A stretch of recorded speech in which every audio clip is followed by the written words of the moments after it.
أعوذ بالله من الشيطان الرجيم. بسم الله الرحمن الرحيم. السلام علیکم ورحمۃ اللہ وبرکاتہ۔ سورہ حامیم سجدہ آیت نمبر 41 سے 46۔ ان الحمد للہ والصلاة والسلام علی رسول اللہ اما بعد۔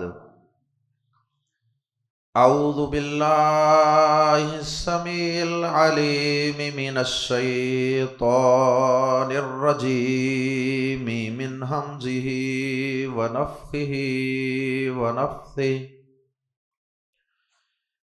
ان الذین کفروا بالذکر لما جاءہم وانہ لکتاب عزیز لا یأتیہ الباطل من بین یدیہ ولا من خلفہ تنزیل من حکیم حمید۔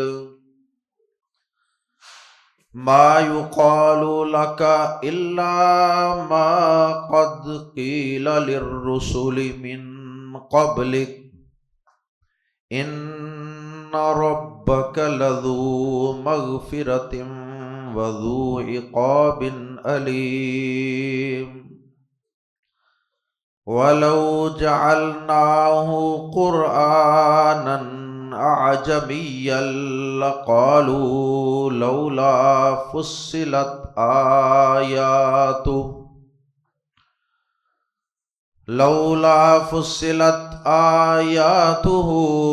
أأعجمي وعربي قل هو للذين آمنوا هدى وشفاء قل هو للذين آمنوا هدى وشفاء والذین لا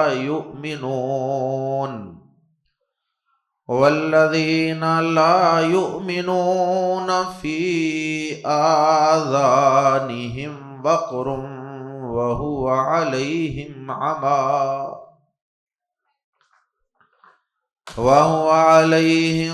عمی اولئک ینادون من مکان بعید۔ وَلَقَدْ آتَيْنَا مُوسَى الْكِتَابَ فَاخْتُلِفَ فِيهِ وَلَوْلَا كَلِمَةٌ سَبَقَتْ مِنْ رَبِّكَ لَقُضِيَ بَيْنَهُمْ وَإِنَّهُمْ لَفِي شَكٍّ مِّنْهُ مُرِيبٍ۔ من عمل صالحا فلنفسه ومن اساء فعليها وما ربك بظلام للعبید۔ آیات زیر تفسیر میں قرآن مجید کے کچھ اوصاف اور خوبیوں کا تذکرہ کیا گیا ہے، اور قرآن مجید کو ایمان لانے والوں کے لیے ہدایت اور شفا کا سرچشمہ قرار دیا گیا ہے۔ قرآن مجید میں جو اسے ماننے والے ہیں ان کے لیے ہدایت کا واضح پیغام اور واضح رستہ موجود ہے، اور ہر قسم کی جسمانی اور روحانی بیماریوں کا علاج اور شفا اس قرآن میں موجود ہے۔ اس کے باوجود کہ یہ قرآن مجید بہت سی خوبیوں اور بہت سی صفات کا حامل ہے، دنیا اور آخرت کی بہت سی کامیابیاں اور بہت سے فیوز و برکات اس قرآن سے جڑے ہوئے ہیں، لیکن پھر بھی اللہ پاک فرماتے ہیں کہ جن کے دل ٹیڑے ہیں، جس طرح گزشتہ آیات میں ذکر کیا گیا، یلحدون فی آیاتنا، جو قرآن مجید کی آیات میں ٹیڑھ پن ڈھونڈتے ہیں، تو اس طرح کے ٹیڑھے دلوں والے، ٹیڑھی سوچ والے، وہ لوگ اس قرآن مجید سے صاف صاف اعراض کرتے ہیں اور قرآن مجید پہ طرح طرح کے اعتراضات کرتے ہیں۔ اور صرف قرآن مجید پر ہی نہیں، جو قرآن سنانے والی عظیم شخصیت جناب حضرت محمد الرسول اللہ صلی اللہ علیہ وسلم ہیں، ان جیسی صادق اور امین شخصیت اور ہستی کو بھی یہ معاف نہیں کرتے، اور انہیں بھی کبھی کاہن کہتے ہیں، کبھی جادوگر کہتے ہیں، اور کبھی کچھ اور کبھی کچھ، بالکل اس طرح جس طرح پیارے نبی صلی اللہ علیہ وسلم سے پہلے رسولوں کو بھی ان کی قوموں نے مختلف القابات سے نوازا تھا۔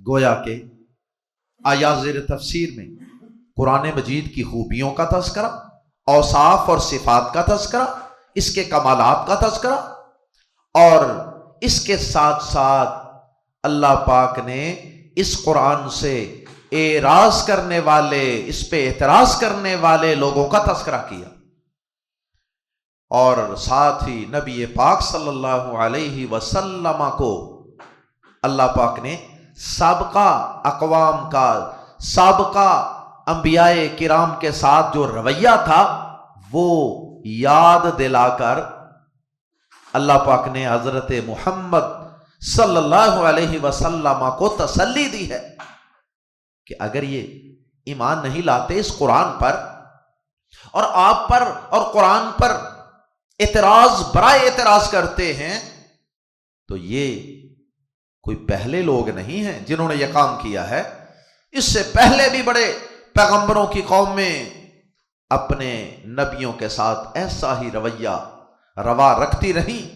آئیے قرآن مجید کے الفاظ میں پڑھتے ہیں، ایسے لوگوں کے لیے قرآن مجید کے الفاظ میں کیا وعید بیان ہوئی ہے۔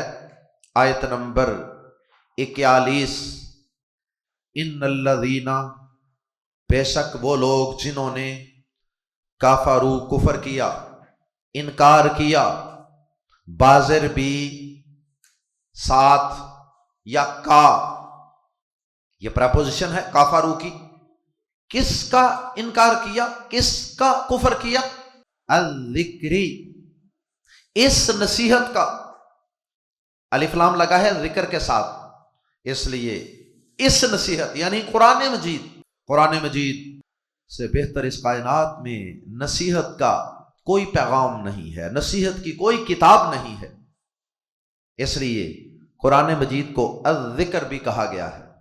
جس طرح اللہ پاک نے قرآن مجید میں فرمایا انا نحن نزلنا الذکر وانا لہ لحافظون، ہم ہی نے اس ذکر کو، اس قرآن کو نازل کیا ہے، اس نصیحت کو نازل کیا ہے، اور ہم ہی اس کی حفاظت کرنے والے ہیں۔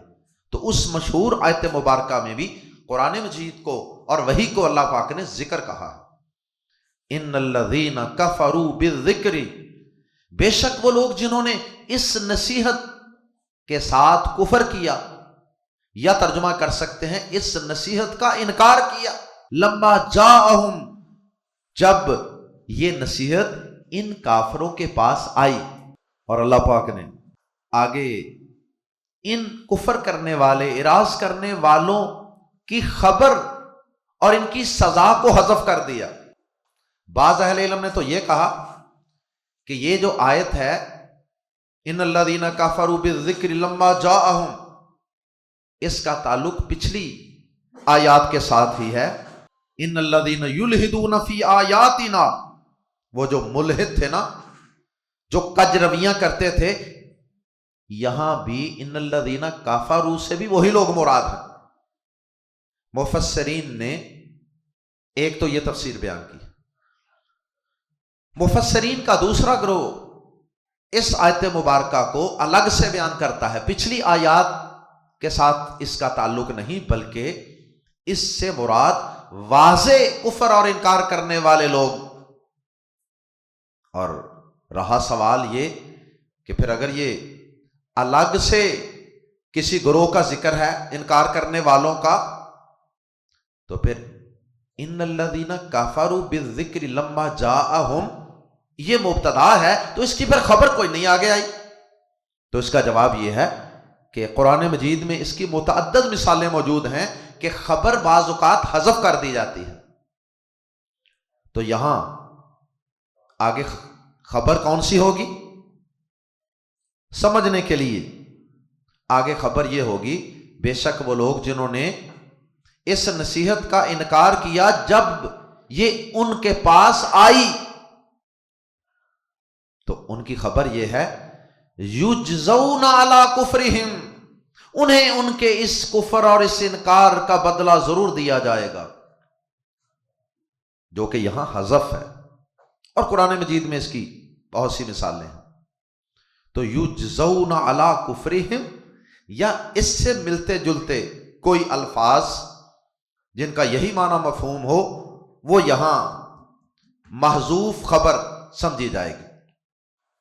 وَإِنَّهُ، اور بلا شبہ یہ لام زبر لا، یقیناً کتاب، ایک کتاب ہے عزیز با عزت۔ عزیز کے کئی معنی ہیں، عزیز کا ایک معنی با عزت، ایک معنی سب پر غالب، جو دلیل، زبان، بیان، بلاغت، ہر چیز کے اعتبار سے سب پر غالب ہے، سب کلاموں پر، سب کتابوں پہ غالب ہے۔ اور عزیز کا ایک معنی بے مثال بھی ہے، بے نظیر اور بے مثال۔ بہرحال عزیز کا جو سب سے معروف معنی ہے وہ ہے ایک باعزت کتاب، یا پھر ایک غلبے والی کتاب جس کے سامنے کسی اور کی بات چل نہیں سکتی۔ کوئی کلام ایسا نہیں جو اس کتاب کو جھوٹا ثابت کر دے۔ لا یأتیہ، نہیں آتا اس کے پاس، الباطل، باطل، من بین یدیہ، اس کے آگے سے، ولا من خلفہ، اور نہ اس کے پیچھے سے۔ اس کے پاس باطل نہ اس کے آگے سے آتا ہے اور نہ اس کے پیچھے سے۔ اس کے کئی مفہوم ہیں۔ ایک تو اس کا مطلب یہ ہے کہ کسی باطل کی یہ مجال نہیں ہے کہ وہ اس قرآن میں زبردستی داخل ہو جائے اور اس قرآن پہ غلبہ پا سکے۔ اور ایک معنی یہ ہے کہ کوئی بھی دنیا کا کلام، کوئی دنیا میں مائی کا لال ایسا نہیں جو اس قرآن مجید کی کسی بات کو غلط یا باطل ثابت کر سکے قیامت کی دیواروں تک۔ اور ایک اس کا مطلب یہ بھی ہے کہ اس قرآن میں باطل کی، جھوٹ کی اور کسی بھی غلط بات کی کوئی آمیزش نہیں، کسی بھی طرف سے، نہ آگے سے، نہ پیچھے سے، نہ دائیں سے، نہ بائیں سے، نہ اوپر سے، نہ نیچے سے، کسی طرف سے بھی اس قرآن میں باطل کی آمیزش نہ ہو سکی، نہ قیامت کی دیواروں تک کوئی کر سکے گا۔ یہ محفوظ کتاب ہے، اس میں صرف اور صرف اللہ تعالیٰ کا کلام ہے۔ تنزیل من حکیم، تنزیل، اس قرآن مجید میں باطل کی آمیزش کیسے ہو سکتی ہے؟ یہ تو تنزیل اتاری ہوئی ہے من حکیم، ایک کمال حکمت والے کی طرف سے، حمید، تمام خوبیوں والے کی طرف سے۔ جس کتاب کے اتارنے والا کمال حکمتوں اور دانائیوں والا ہو اور تمام خوبیوں والا ہو، اس کتاب میں کوئی غلط بات، کوئی عقل سے گری ہوئی بات، کوئی ادھوری بات، کوئی بے مقصد بات، کوئی جھوٹی بات سوال ہی پیدا نہیں ہوتا۔ تو حکیم یعنی اس کی تدبیر میں اور اس کے فیصلے میں کوئی خطا نہیں ہو سکتی، اور حمید جس کے کسی فعل اور جس کے کسی جملے اور لفظ پر کوئی انگلی نہیں اٹھا سکتا، اس کی کوئی مذمت نہیں کر سکتا، کیونکہ وہ تعریفوں والا ہے، خوبیوں والا ہے۔ اس کے بعد اللہ پاک نے نبی پاک صلی اللہ علیہ وسلم کو تسلی دی ہے۔ اللہ تعالیٰ فرماتے ہیں ما یقال، نہیں کہا جائے گا لاکا تجھے، اے نبی پاک صلی اللہ علیہ وسلم، ان کافروں کی طرف سے آپ کو نہیں کہا جائے گا الا مگر ما وہی جو قد قیلا جو کہا جا چکا، بلا شبہ جو کہا جا چکا، فعل ماضی مجہول پیسے وائس، قد قیلا جو کہا جا چکا، من قبل کا آپ سے پہلے، للرسولی رسولوں کو، من قبل کا آپ سے پہلے۔ اے نبی پاک صلی اللہ علیہ وسلم ان کی باتوں پہ جب یہ آپ کو جادوگر کہیں، جب یہ آپ کو کاہن کہیں، جب یہ آپ کو شاعر کہیں، دیوانہ کہیں، کذاب کہیں، متکبر کہیں، نعوذ باللہ العیاذ باللہ، جو بھی القابات آپ کو دیں، آپ یہ ذہن میں رکھنا کہ یہ سارے القابات آپ سے پہلے رسولوں کو دیے جا چکے ہیں، آپ پریشان نہ ہوں۔ ان ربک، بے شک آپ کا رب، لم زبر لا یقیناً، ذو مغفرتن، بڑی بخشش والا ہے۔ مغفرتن کی تنوین کی وجہ سے ہم ترجمہ کر رہے ہیں بڑی بخشش والا ہے، وذو اور والا، عقاب علیم، بہت دردناک عذاب والا ہے۔ دو باتیں بالکل متضاد، دو صفات اللہ پاک کی یہاں بیان کرنے میں کیا حکمت ہے؟ پہلے لفظ میں حکمت یہ ہے کہ اللہ پاک یہ فرما رہے ہیں کہ یہ جتنے مرضی بڑے کافر ہیں، جتنے مرضی آپ کے گستاخ ہیں، قرآن مجید سے اعراض کرنے والے ہیں، لیکن اے نبی پاک صلی اللہ علیہ وسلم آپ اس بات کو بھی ذہن میں رکھیے گا کہ اگر یہ سارا کچھ کرنے کے بعد بھی اگر یہ پلٹ آئیں ہدایت کی طرف اور ایمان لانے کی طرف، تو آپ کا رب بڑی ہی بخششوں والا ہے، وہ انہیں پھر بھی معاف کرنے کے لیے تیار ہے۔ اور اگر یہ اپنے اعراض اور اپنے کفر اور آپ کی مخالفت پر اڑے اور جمے رہیں گے تو پھر انہیں اس بات کو بھی ذہن میں رکھنا چاہیے کہ پھر وہ رب بڑا ذو عقاب علیم ہے، وہ بڑے دردناک اور بڑے پینفل پنشمنٹ والا ہے۔ اب اللہ پاک نے کافروں کا ایک اعتراض بیان کیا، فرمایا وَلَوْ جَعَلْنَاهُ، اور اگر ہم بنا دیتے اسے، اس قرآن کو، اس کتاب کو، قرآن اعجمیًا، اجمی، اور اگر ہم اس قرآن کو بالفرض اجمی بنا دیتے، اب تو یہ قرآن عربی ہے، ہم نے اس لیے اس کو عربی بنایا تاکہ جن لوگوں پر مکہ اور قرب و جوار کے عرب کے جن لوگوں پر یہ قرآن سب سے پہلے اترے گا، کم از کم ان کی زبان میں تو ہو نا، تاکہ سب سے پہلے وہ تو اس پر ایمان لے آئیں، اس کو سمجھ سکیں۔ لیکن یہ اعتراض کرتے ہیں کہ جی یہ تو کوئی کمال کی بات نہیں ہے کہ نبی بھی عربی ہے اور جو قرآن اس میں اترا ہے، جو وہ کلام ہمیں پڑھ کے سناتا ہے، وہ بھی عربی ہے، اس میں کیا کمال کی بات ہے؟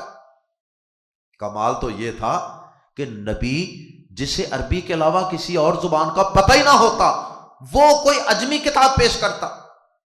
تو اللہ پاک فرماتے ہیں یہ اعتراض برائے اعتراض کر رہے ہیں، اے نبی پاک صلی اللہ علیہ وسلم اگر بالفرض آپ کے دل میں یہ بات آ رہی ہو کہ اللہ تعالیٰ اجمی قرآن ہی نازل کر دیتا، شاید یہ ایمان لے آتے، اللہ کے نبی صلی اللہ علیہ وسلم یہ پھر بھی ایمان ہرگز نہ لاتے، پھر ان کے اعتراض کا سٹائل بدل جانا تھا، پھر انہوں نے یہ اعتراض کر دینا تھا، لو جی یہ کیسا قرآن ہے کہ ہم عربی ہیں، ہماری زبان عربی ہے اور یہ کتاب کسی اور زبان میں لے کے آ گیا، ہم اس کو کیسے سمجھیں؟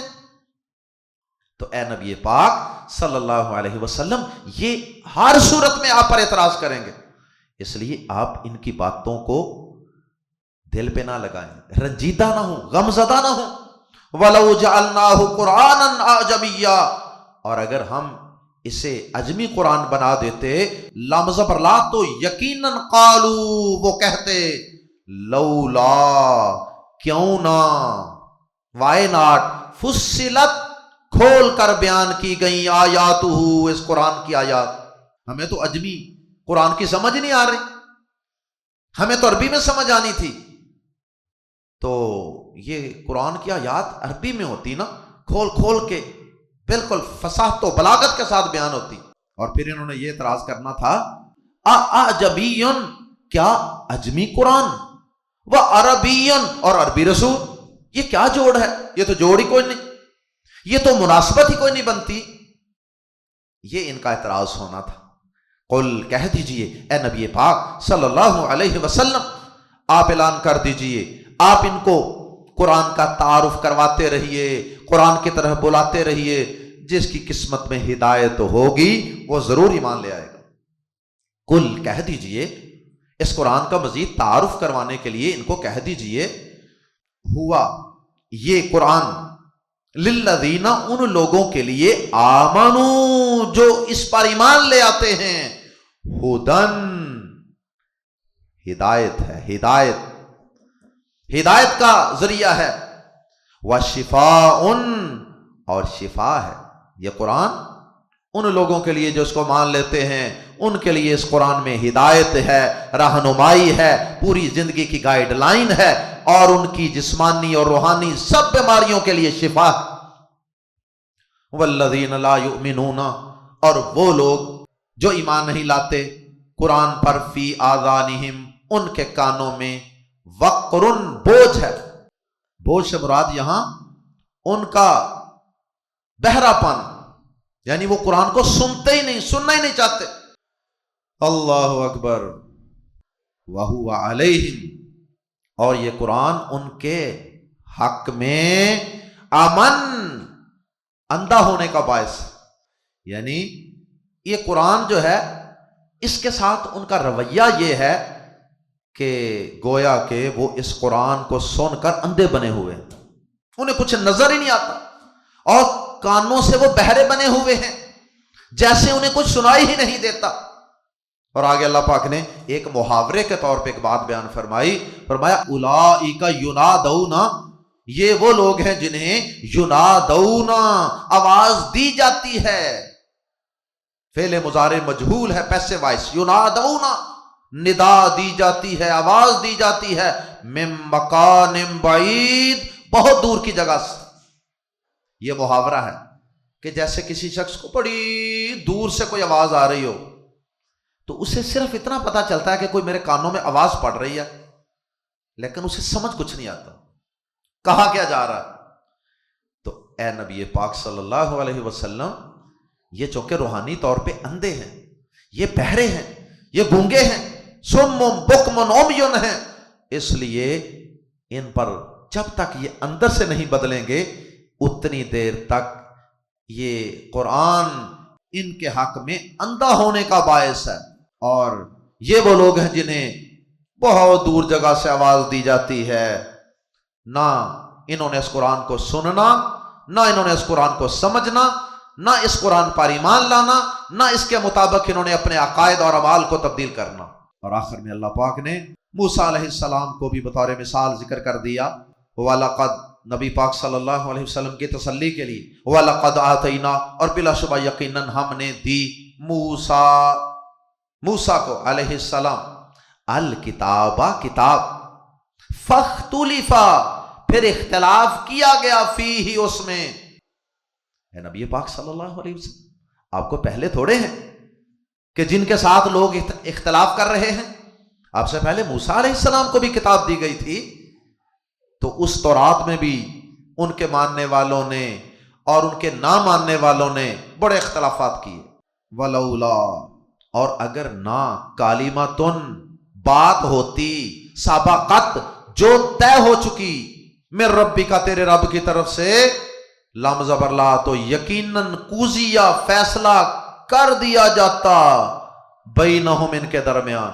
اے نبی صلی اللہ علیہ وسلم، چونکہ اللہ پاک نے پہلے سے ایک قاعدہ طے کر دیا ہوا ہے کہ فوری کسی پر عذاب نہیں بھیجنا، ہر شخص کو ایک محدود مدت کے لیے مہلت دینی، اس کے اندر اندر وہ چاہے تو ہدایت پا لے، چاہے تو نہ پائے. اے نبی صلی اللہ علیہ وسلم، اگر اللہ تعالیٰ کا یہ قاعدہ قانون فکس نہ ہوتا پہلے سے، تو اب تک ان آپ کے مخالفوں اور مکہ کے کافروں پر اب تک کب کا عذاب آ چکا ہوتا. اور دوسرا اس کا مطلب یہ بھی ہو سکتا ہے کہ پہلی قوموں میں اللہ تعالیٰ کا قاعدہ یہ تھا کہ اللہ ان پہ اجتماعی عذاب بھیجتا تھا، لیکن حضرت موسیٰ علیہ السلام کے بعد سے اللہ نے قاعدہ بدل دیا. اب اجتماعی عذاب نہیں آئے گا قوموں پہ، بلکہ اللہ تعالیٰ ان پر ایمان لانے والوں کے ذریعے، جہاد کے ذریعے سے اپنا عذاب کا کوڑا برسائے گا۔ تو اگر اللہ تعالیٰ کا یہ قاعدہ پہلے سے طے نہ ہوا ہوتا تو اب تک ان کے درمیان فیصلہ ہو چکا ہوتا، ان کو دنیا میں ہی تباہ و برباد کر دیا ہوتا۔ وَإِنَّهُمْ، اور بلا شبہ وہ، لم زبرا یقیناً، فی شکن، ایسے شک میں ہیں، منہو، اس کے متعلق، اس قرآن کے متعلق، مریب، جو انہیں بے چین رکھنے والا ہے۔ یہ خود کنفیوز ہیں، یہ قرآن کا جو انکار کر رہے ہیں نا، انکار کر کے بھی یہ مطمئن نہیں ہے، ان کا دل اندر سے کنفیوز ہے، بے چین رکھنے والے شک میں پڑے ہوئے ہیں کہ کہیں یہ قرآن صحیح نہ ہو۔ تو اطمینان انہیں انکار پر بھی نہیں ہے۔ اس لیے نبی پاک صلی اللہ علیہ وسلم آپ پریشان نہ ہوں۔ آخری آیت 24ویں پارے کی، فرمایا من عمل صالحا، یہ بھی تسلی ہے ایمان والوں کے لیے، من عمل صالحا، جس نے نیک عمل کیا ان لوگوں کے برعکس، فلنفسہ، تو اس نے اپنے ہی لیے کیا، اس کا اپنا ہی فائدہ ہے، ومن اساء، اور جس نے برائی کی، فاتو علیہا، اس کا وبال اسی پر ہوگا۔ تو آپ پریشان کیوں ہوتے ہیں؟ جو ایمان لائے گا اپنا فائدہ کرے گا، جو کفر پہ ڈٹا رہے گا، مخالفتوں پہ ڈٹا رہے گا، وہ اپنا نقصان کرے گا۔ وما ربک، اور ہرگز نہیں آپ کا رب۔ یہ ہرگز کا ترجمہ اس لیے کیا کیونکہ آگے ظلام کے ساتھ بازر بھی ہے، اس بازر بھی کی پریپوزیشن کی وجہ سے ما میں نفی میں زور پیدا ہو گیا۔ وما ربک بھی، اور ہرگز نہیں آپ کا رب، ظلامن، کوئی ظلم کرنے والا، ہلکا سا بھی ظلم کرنے والا، للعبید، اپنے بندوں پر، اور تیرا رب اپنے بندوں پر ہرگز کوئی ظلم کرنے والا نہیں ہے۔ جو ظلم کرے گا، جو نقصان کرے گا، وہ خود ہی کرے گا، خود ہی اپنے پاؤں پہ کلہاڑی مارے گا۔ اللہ نے تو قرآن اتار دیا ہے، ہدایت کو واضح کر دیا ہے، گمراہی سے ہدایت کو واضح کر کے لوگوں کے سامنے پیش کر دیا ہے۔ اب جس کا جی چاہتا ہے وہ اس ہدایت پر ایمان لائے اور اپنا فائدہ کرے، اور جس کا جی چاہتا ہے اس ہدایت کو ٹھکرا کے دنیا اور آخرت میں اپنا نقصان کر لے۔ سبحانک اللہم و بحمدک، اشہد ان لا الہ الا انت، استغفرک و اتوب الیک۔